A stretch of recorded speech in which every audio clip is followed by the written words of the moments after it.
There's something strangely comforting about scrolling through online listings late at night. The quiet glow of your screen, the promise of a good deal, the illusion that you're in control.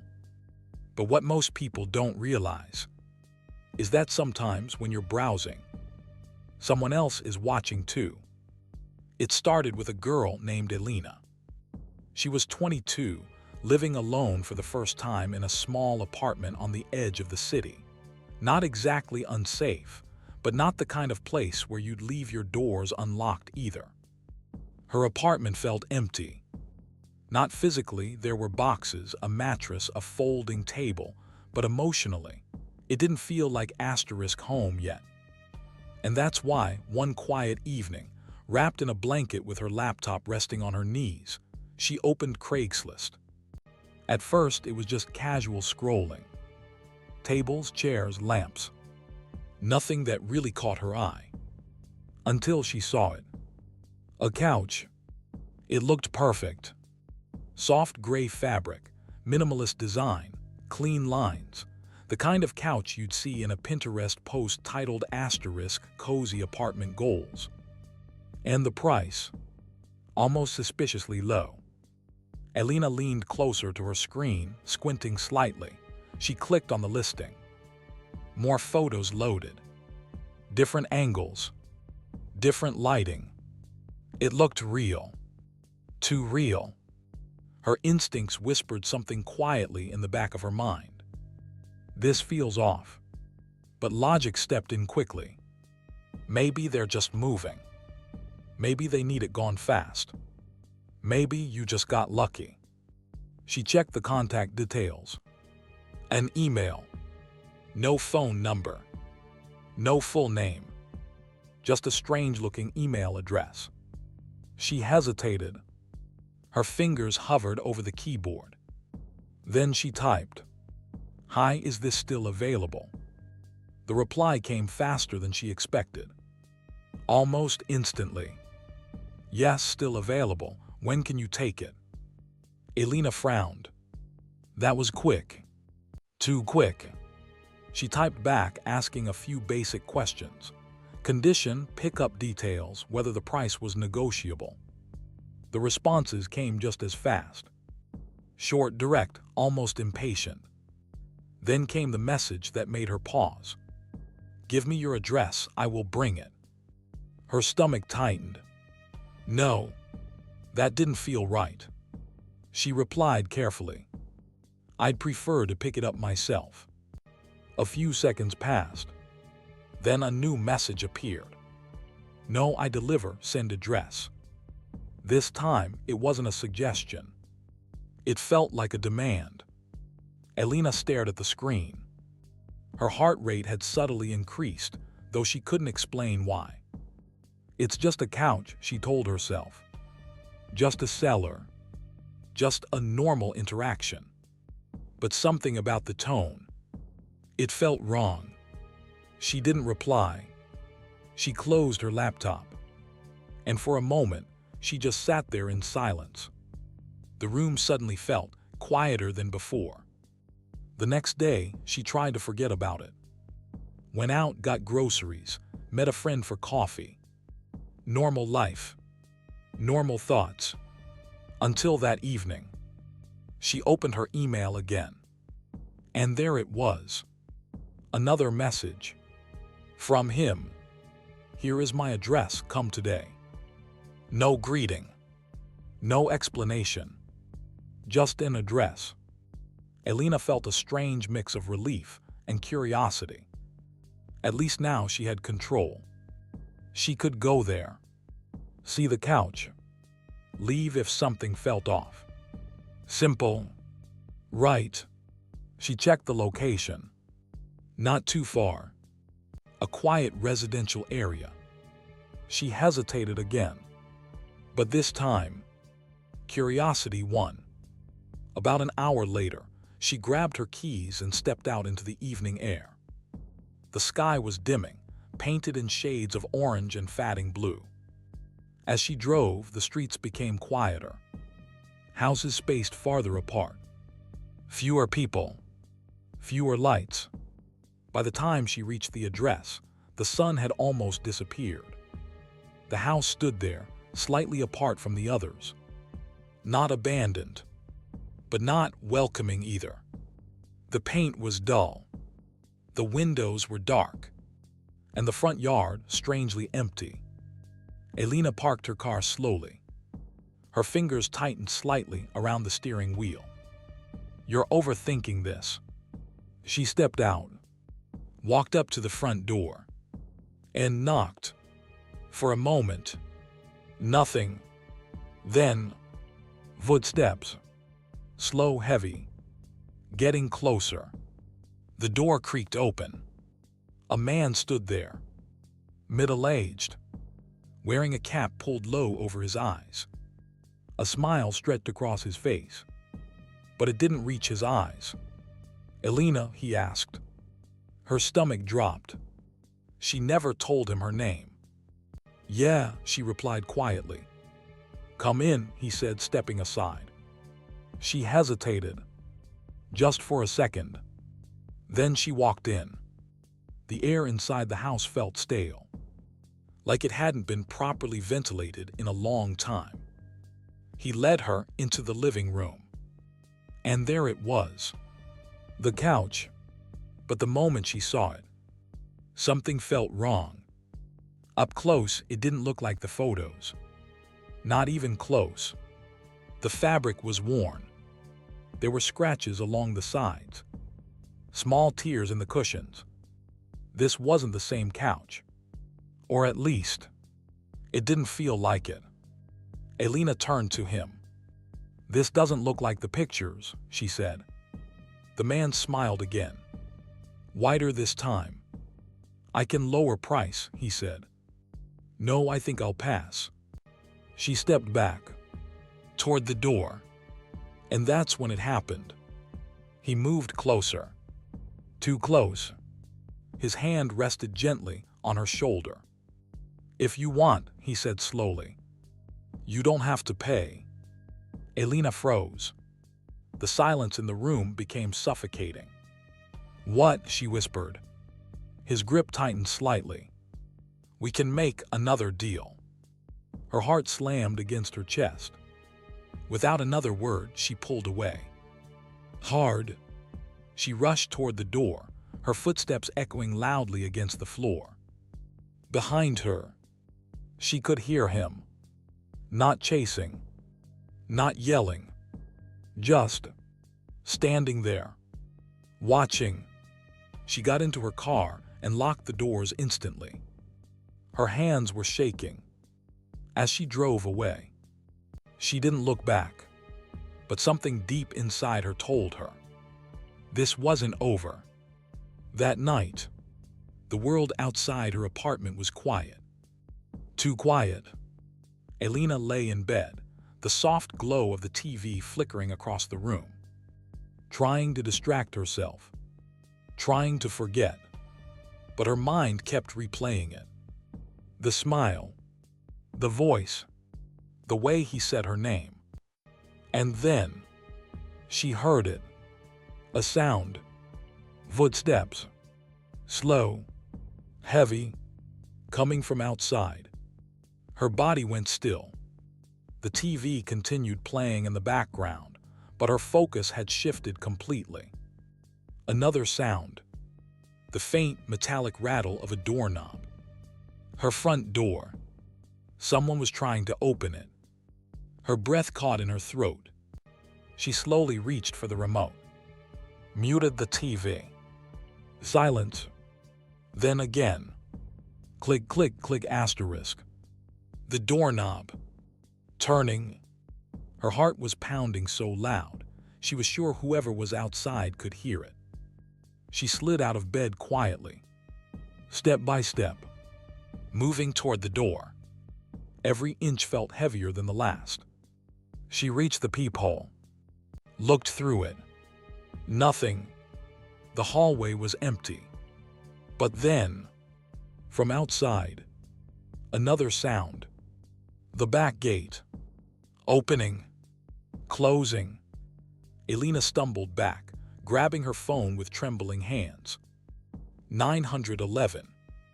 As it rang, she heard it again. This time, from the back door. The handle turning. Someone was there. And in that moment, a terrifying realization crept into her mind. He knew where she lived. The call connected. Her voice shook as she whispered for help.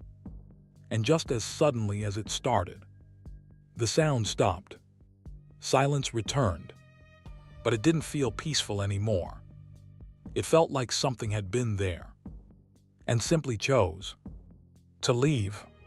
For now, Elena didn't sleep that night. And in the days that followed, nothing else happened. No footsteps, no sounds, no signs. But sometimes, late at night, she still feels it. That presence, that feeling, like someone somewhere is still watching and waiting. Because some deals, asterisk, don't end when you walk away. Mini cliffhanger transition asterisk. And Elena wasn't the only one. Because somewhere else, not too far away, another person had just found a deal that seemed too perfect to question. A car, a quiet house, and a man who wasn't planning to sell anything at all. There's a certain kind of excitement that comes with buying something meaningful. Not just something you asterisk want, but something that feels like it matters. A milestone, a gift, a memory waiting to happen. For Daniel, this wasn't just about buying a car. It was about his son. 18 years. That's how long it had taken. From late-night feedings, to scraped knees, to first driving lessons in an empty parking lot. Daniel still remembered the first time his son sat behind the wheel, hands shaking, eyes wide, nervous but determined. "Easy," Daniel had said, smiling. "I've got you." Now it was time. His son's birthday was just days away. And Daniel wanted to give him something more than just a present. He wanted to give him freedom. A car. But there was one problem. Good cars weren't cheap. Daniel had spent weeks searching, scrolling through listings on trusted sites, comparing prices, checking specs. Everything decent was overpriced. Everything affordable felt risky. Until one night, he found it. A listing buried deep within Craigslist. Asterisk 2003 Toyota Camry. Low mileage. No accidents. Clean title. And the price. Shockingly low. Daniel leaned back in his chair, staring at the screen. This wasn't just a good deal. This was almost impossible. His first thought, there has to be a catch. But the photos looked legitimate. The car was clean, well-maintained, almost too perfect for its age. He checked the location. Close. Very close. His heart started to beat a little faster. Maybe this was it. Maybe, just maybe. He got lucky. The seller had left a phone number. Daniel picked up his phone and dialed. The line rang once, then twice, and then a voice answered. "Hello." The voice was calm, normal, friendly even. "Hi, I'm calling about the Camry," Daniel said. "Oh yeah," the man replied casually. "Still available." They talked for a few minutes. The seller introduced himself as Bob. Said he was moving, needed to get rid of the car quickly. Everything sounded reasonable. No hesitation. No weird pauses. No red flags. They agreed to meet the next day. Daniel hung up, feeling something he hadn't felt in weeks. Hoping. The next afternoon, he withdrew the cash. $3,500. Folded neatly inside an envelope. As he drove out toward the address, he imagined his son's reaction. The smile. The disbelief. "Dad, are you serious?" Daniel smiled to himself. The roads grew quieter as he drove. The city noise faded behind him. Soon houses became scattered. Wide spaces between them. Fewer cars. Fewer people. And then, he turned onto a dirt road. Dust kicked up behind his tires. The path stretched ahead, empty and silent. At the end of it, he saw the house. Small, worn, isolated, not abandoned, but definitely forgotten.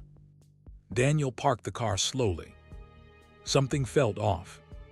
Not wrong, just unsettling. He stepped out, the gravel crunching under his shoes. The garage door was open. He walked toward it. Inside, there was no car. Just parts. Dozens of them.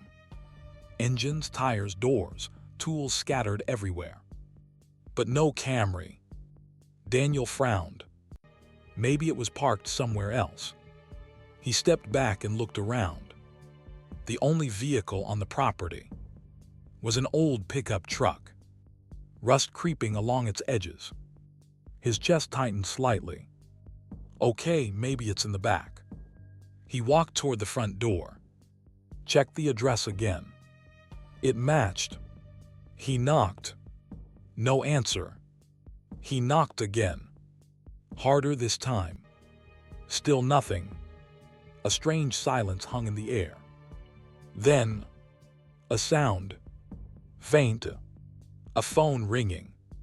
From inside the house. Daniel froze. His eyes narrowed. That was Bob's phone.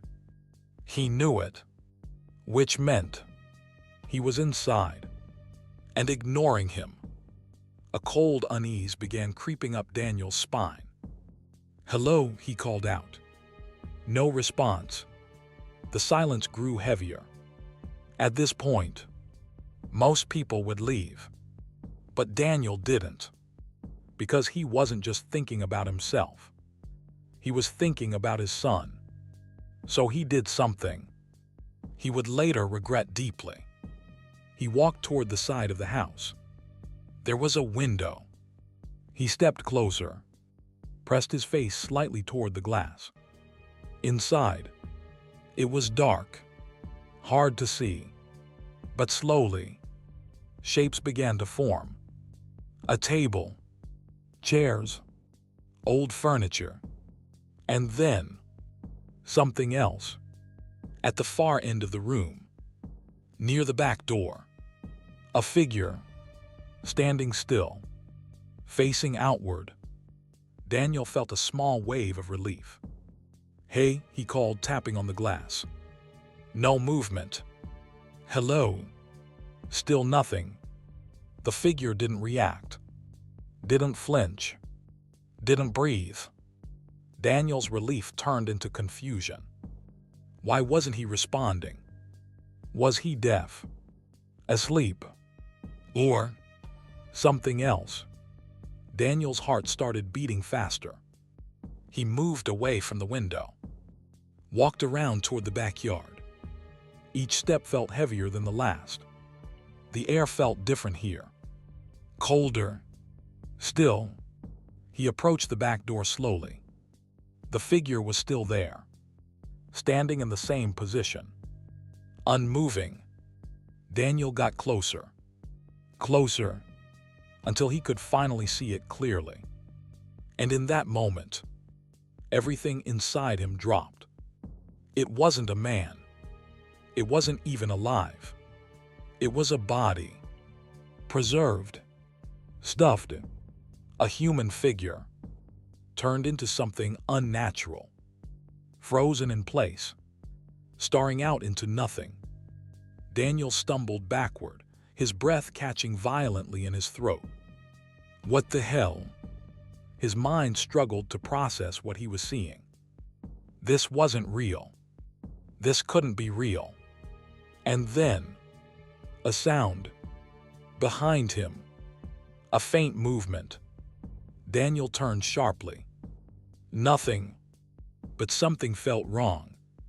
Very wrong. He looked back toward the window. The blinds had changed. Slightly bent. Just enough to reveal something behind them. Two small gaps. Like eyes. Watching. Daniel's entire body went cold. Someone was inside. Watching him. Watching his reaction. Watching his fear. And in that moment, the truth hit him. There was no car. There was never a car. This wasn't a sale. This was a setup. Daniel didn't think. He ran. Faster than he had in years. Gravel slipping under his feet. Heart pounding like it was trying to escape his chest. He reached his car. Jumped in. Locked the doors instantly. And drove. He didn't look back. Not once.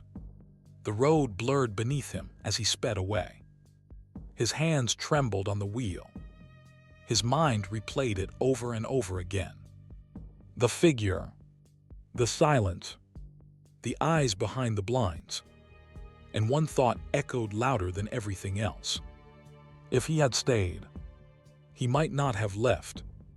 Hours later, safe at home, Daniel sat in silence.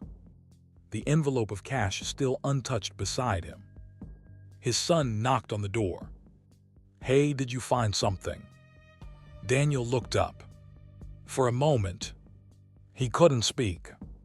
Then finally, he forced a small smile. "No," he said quietly. "Not yet." But deep inside, he knew something. He hadn't just avoided a bad deal. He had escaped something much worse. Something that didn't want to sell him a car. Something that wanted him. Mini cliffhanger transition asterisk. Two strangers. Two close calls. Two moments where instinct made the difference. But the third story was different. Because this time, they didn't just meet danger. Danger followed them home. And it didn't knock politely. It came with a gun. There's a moment in every dangerous situation where everything still feels normal. The air is calm. The world moves as usual. Nothing looks out of place. And yet, something is wrong. But you don't realize it. Not yet. Because danger doesn't always announce itself. Sometimes, it waits. It watches. And when the time is right, it follows. Ryan didn't think he was doing anything risky. To him, it was simple. He needed a phone. Not the newest one. Not the most expensive. Just something that worked. He had been saving for weeks. Skipping small luxuries. Cutting back wherever he could. And finally, he had enough. That's when he turned to Craigslist. It felt like the obvious choice. Cheap deals. Local sellers. Quick transactions. He scrolled for hours. Comparing prices. Reading descriptions. Until one listing caught his attention. An iPhone. Clean. No scratches. Mint condition. And the price. Lower than anything else he'd seen. Ryan frowned slightly. Too good. Maybe. But not impossible. The seller claimed he was upgrading. Needed quick cash. It made sense. Ryan hesitated for a moment. Then he sent a message. The reply came fast. They agreed to meet that same night. Location. A parking lot. Time. Late. Ryan didn't think much of it. To him, it was just convenience. But something in the back of his mind quietly whispered, Why at night? He ignored it. Instead, he called his younger brother Sam. "Come with me," Ryan said. "Just to check the phone." Sam agreed. Not because he was worried, but because it felt like an adventure.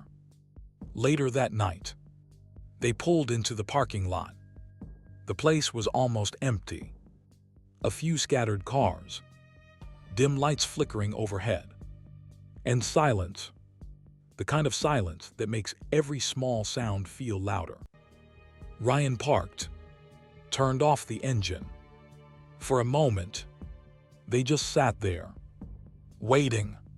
Then, headlights. A car pulled in slowly. Black. It parked a few spaces away. Two men stepped out. They didn't rush, didn't wave. They just walked toward Ryan's car. Something about them felt heavy, not physically, but emotionally, like they brought tension with them. Ryan rolled down the window slightly. "You here for the phone?" he asked. One of the men nodded. No smile, no friendliness, just direct. He held up the phone. It looked perfect. Ryan stepped out. Sam followed. The exchange was quick. Sam checked the phone carefully, inserted the SIM card, tested the screen, the buttons, the signal. "It works," Sam said. Ryan nodded, relieved. He reached into his pocket, pulled out the cash, but just as he handed it over, the man spoke. "Price is $250. Ryan blinked. "That's not what you said," he replied. The man shrugged. "Take it or leave it." There was a pause. A quiet tension hung in the air. Ryan considered arguing, but something told him, "Don't." Instead, he lied. "I only brought 200. Another pause. The man stared at him. Longer this time. Then, he took the money. No argument. No reaction. Just acceptance. The two men walked back to their car. Ryan and Sam returned to theirs. Doors closed. Silence again. For a moment, everything felt fine. Ryan even smiled slightly. "Not bad," he said. Sam glanced in the mirror. "They're still there," he muttered. Ryan shrugged. "So?" He started the engine, pulled out of the lot. And that's when everything changed. The black car started moving too. At first, it didn't seem strange. Same road, same direction. Coincidence. But then, Ryan made a turn. They followed. Another turn. Still behind them. Closer now. Sam shifted in his seat. "Okay, that's weird." Ryan didn't respond. His grip on the steering wheel tightened. Another turn. Still there. Right behind them. Now, it wasn't coincidence. It was intentional. Ryan's heart started pounding. "Are they following us?" Sam asked. Ryan didn't answer, because he already knew. Yes, they were. The car behind them stayed close. Too close. Every turn, every move, mirrored perfectly. The tension inside the car grew heavier with each passing second. "What do we do?" Sam whispered. Ryan's mind raced. Options. Think. Don't panic. But panic was already there. He pressed the gas slightly. The car behind them did the same. Closer now. Aggressive. This wasn't curiosity. This was pursuit. Ryan made a sudden turn. They followed instantly. No hesitation. No doubt. His chest tightened. They're not stopping, Sam said, voice shaking. Ryan's thoughts spiraled. Why? The money. The phone. Or something worse. Then, an idea. Risky. Stupid. But maybe. The only chance. An intersection appeared ahead. The light turned red. Cars began to slow. Ryan didn't. Hold on, he said. And then, he floored it. Straight through the red light. Horns blared. Cars screeched. But he didn't stop. Didn't look back. Didn't think. Just drove. Fast. Dangerously fast. A few seconds passed. Then, Sam looked behind them. They didn't follow. Ryan exhaled sharply. His entire body felt weak. But they were safe. For now. They drove home in silence. No music. No talking. Just the sound of their breathing. When they finally pulled into the driveway, it felt surreal. Like nothing had happened.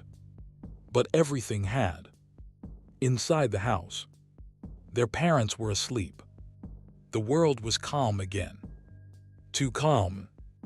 Ryan sat in his room, holding the phone. Trying to convince himself it was over. Trying to feel normal again. But something didn't feel right. Then, a sound. Outside. Car doors. Slamming shut. Ryan froze. Slowly, he walked to the window. Looked out. And his blood ran cold. The black car was parked across the street. Mini cliffhanger transition asterisk. Two figures. Stepping out. Walking toward the house. Slowly. Confidently. Like they knew exactly where they were. And exactly who they came for. There's a specific kind of fear that doesn't hit you all at once. It creeps in slowly. First confusion. Then realization. And finally, pure paralyzing dread. Ryan stood frozen by the window. Outside, the street looked the same. Still quiet, empty. Except for one thing. The black car, parked across the road. Its engine off. Its presence loud. Two figures stepped out. The same men. No doubt about it. Even from a distance, Ryan recognized them. The way they moved. The way they carried themselves. Slow. Confident. Like they weren't worried about being seen. Like they knew. There was nothing stopping them. Ryan's chest tightened. "They're here," he whispered. Sam rushed into the room. "What?" Ryan didn't answer. He just pointed. Sam looked out the window. And instantly, his face changed. From curiosity to fear. "They followed us," Sam said, barely audible. Ryan's mind raced. This wasn't random anymore. This wasn't coincidence. This was intentional. They knew where he lived. Which meant they had been planning something. Something far worse than just selling a phone. A sudden realization hit him like a shockwave. What if the phone? Sam turned to him. What?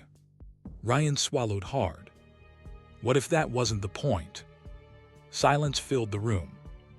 The pieces were starting to connect. The sudden price change. The quiet behavior. The way they didn't leave. They weren't there to sell. They were there to find him. And now, they had.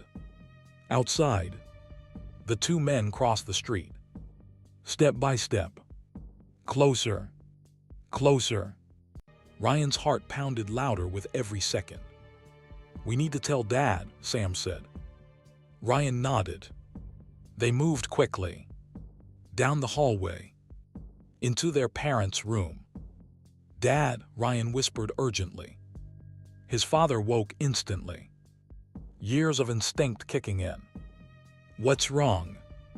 "They followed us," Ryan said, breath shaky. "The guys from the parking lot, they're outside." His father's expression changed immediately. From confusion to focus. "Stay here," he said firmly. He got up, moved quietly, every step calculated. He reached into the closet, pulled out a baseball bat. Not a weapon of choice, but enough to stand his ground. The house fell into silence. Heavy, tense. Then, a knock. Loud, sudden, violent. Everyone froze. Another knock. Harder this time. Like a demand. Ryan felt his entire body go cold. "They're here," Sam whispered. The knocking continued. Relentless. Echoing through the house. Then, a voice. From the other side of the door. "Open up." Calm. Cold. Not asking. Telling. Ryan's father stepped closer to the door, but didn't open it. "Leave," he shouted. Silence. For a moment. Nothing. Then, a laugh. Low. Unsettling. "You bought something from us," the voice said. "You should finish the deal." Ryan's stomach dropped. This wasn't about money. This was something else. Something darker. "I said leave," his father repeated louder now. A pause. Then, "I have a gun." The words hit like ice. Inside the house.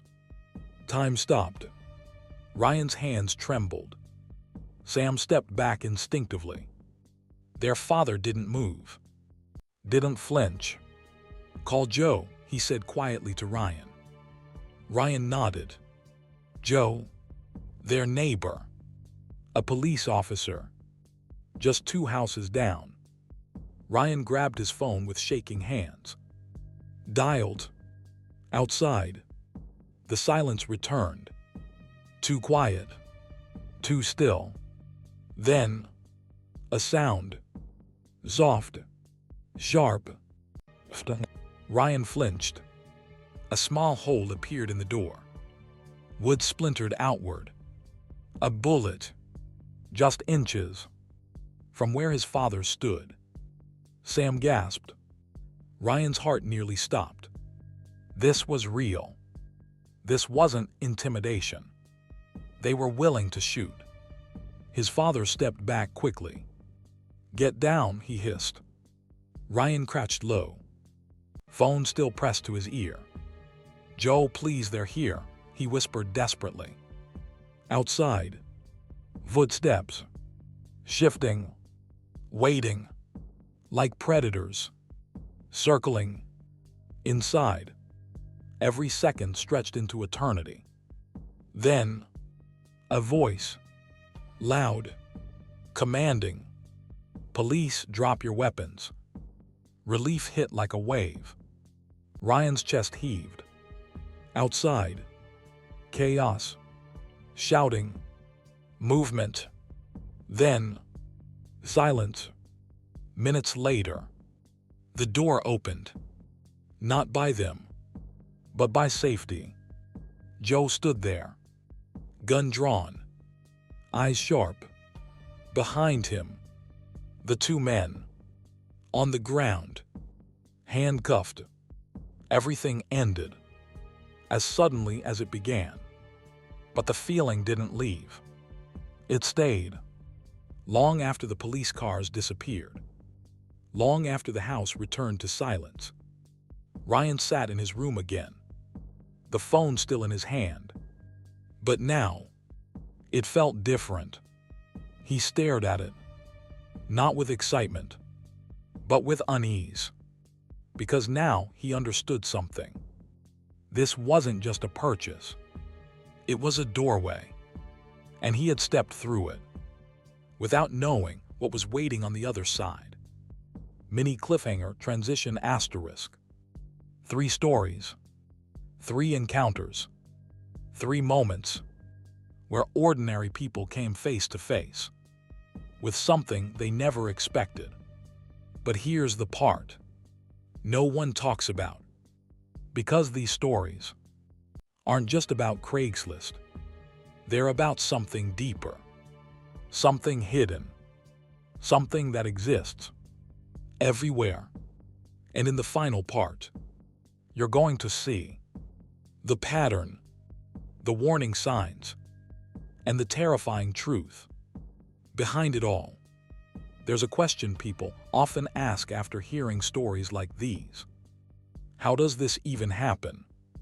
How do normal people, doing normal things, end up in situations that feel like they belong in nightmares? The answer isn't simple, because it's not about bad luck. It's not about coincidence. And it's definitely not about being careless. It's about something far more subtle, something most people never notice until it's too late. Patterns hidden beneath the surface of everyday life. There are patterns, and once you see them, you can't unsee them. Let's go back. 3 stories. Elena, Daniel, Ryan. Different people, different lives, different intentions, but the same outcome. They all walked into something that wasn't what it seemed. And that's where the first pattern begins. **1. The illusion of opportunity. Every story started the same way. A deal, a couch, a car, a phone. Simple, ordinary, but each one shared a common trait. They were too good, not obviously fake, not ridiculous, just slightly better than everything else. Better enough to catch attention, better enough to spark hope, because that's how it works. If something looks *2, perfect, you walk away. But if it looks just right, you lean in.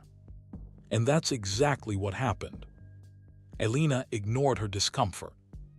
Daniel ignored the missing details. Ryan ignored the timing. Not because they were reckless, but because they were human. And humans want to believe they got lucky. *2. The pressure to act quickly. Did you notice how fast everything moved? Immediate replies, urgent meetings, same-day decisions.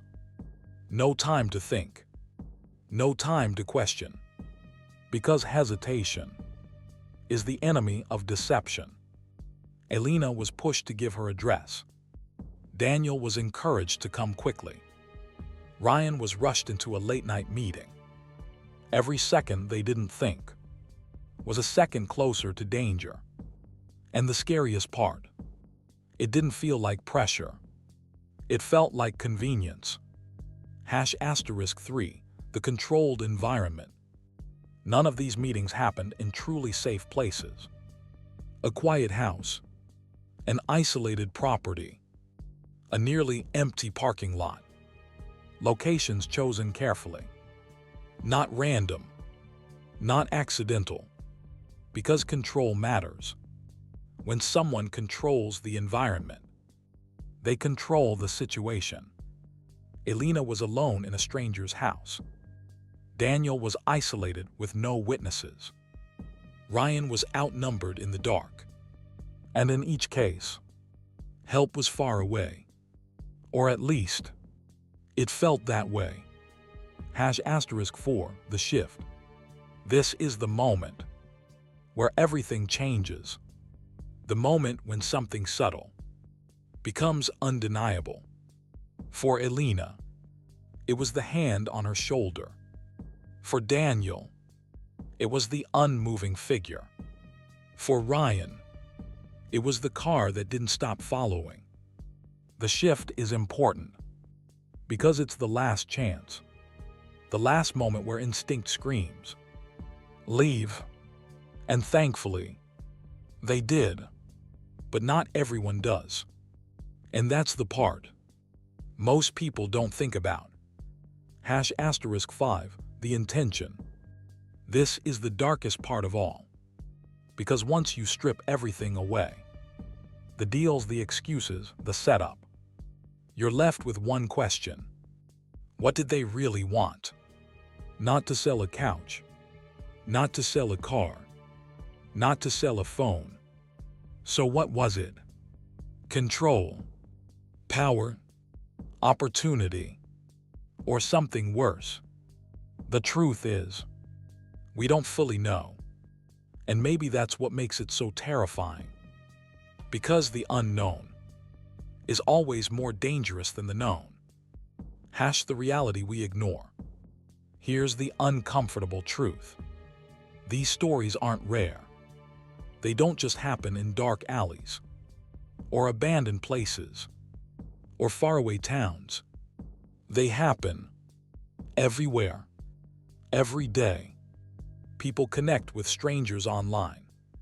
They trust photos, trust words, trust profiles, and most of the time, nothing happens. Everything goes smoothly, which is exactly why, when something does happen, no one is ready for it. Why they survived. Elena trusted her discomfort. Daniel followed his instinct. Ryan took a risk. At the exact right moment. They didn't have special training. They weren't prepared. But they listened. And that made all the difference. Because instinct isn't fear. It's recognition. Recognition of something that doesn't feel right, even if you can't explain it. But what if?